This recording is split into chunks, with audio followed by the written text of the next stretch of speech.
Hello, my name is Fiona, and I'm a certified teacher and a Praxis coach with Study.com.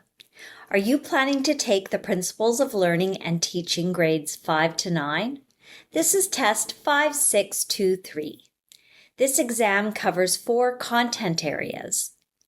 This particular problem set covers the subtopic content area of students as learners. Let's review some of the types of questions you may encounter on the exam. Let's jump right in. Problem number 1. Mr. Martin wants his students to learn to turn in assignments in a timely manner. Which of the following behavior modification strategies would be most appropriate and effective for his 5th grade classroom? So Mr. Martin would like his students to hand in their assignments on time, and his students are in 5th grade, so about 10 years old. With that in mind, let's review the answers. Singing songs about the importance of turning in assignments on time. At 5th grade, this is not going to be an effective technique, so we can eliminate that. Next. Taking away recess privileges for the class until all students turn in assignments on time.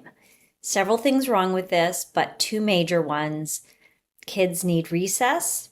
They need to let out steam. So taking away the privilege for that reason alone would be wrong.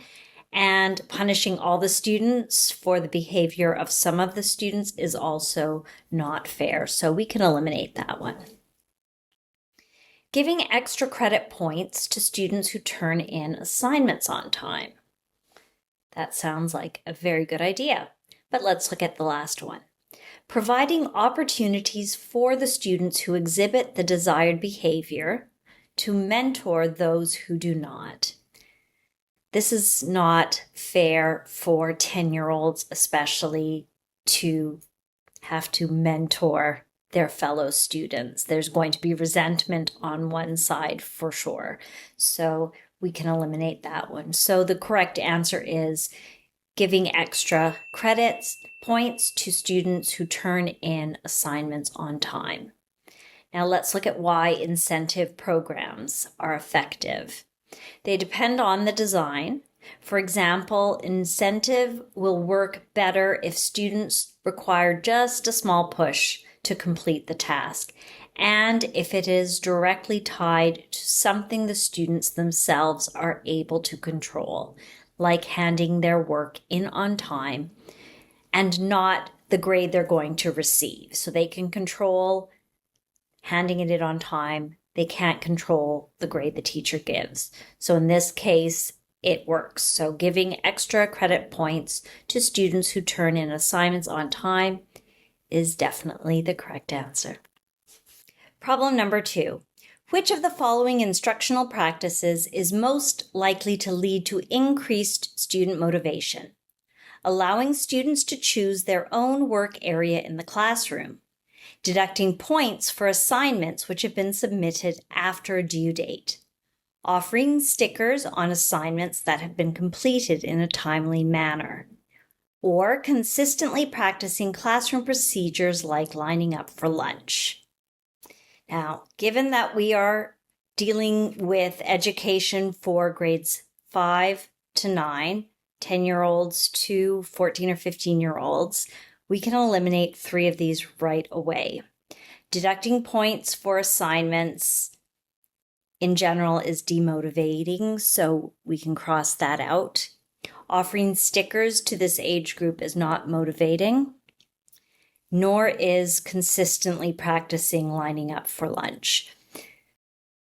So we are left with allowing students to choose their own work area in the classroom, which is a great idea. Why? Giving students autonomy and responsibility increases motivation because they have some control over the situation. When we give students choices and empower their initiative, their effort, interest, positivity, and motivation increases. So this is indeed the correct answer. Problem number 3. Which of the following would be considered a latent function of education?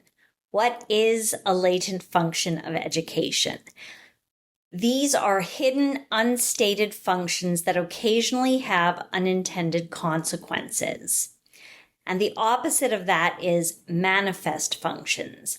And these are the intentional and openly stated functions with specific goals. So, we send children to school for what purpose? Socialization,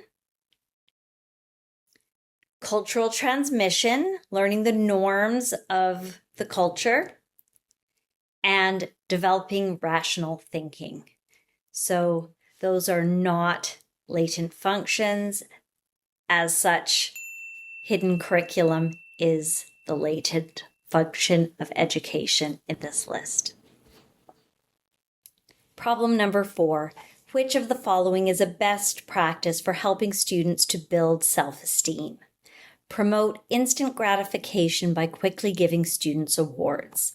We can eliminate that right now. That's not helpful. Give students challenging tasks and support them to overcome challenges. Very promising. That's a very good idea. But let's go on. Praise student work regardless of quality. Not helpful. And make homework exercises extremely easy. Also does not build self-esteem. So the correct answer is, in fact, give students challenging tasks and support them to overcome challenges. That leads to building on self-esteem further and further because they can rise to the challenge. But let's look into some of the theory. Students who are coddled may become conditioned to be reliant and expect this treatment, which is called learned helplessness. Students will stop taking any responsibility for their own learning and react positively only when there is an immediate reward.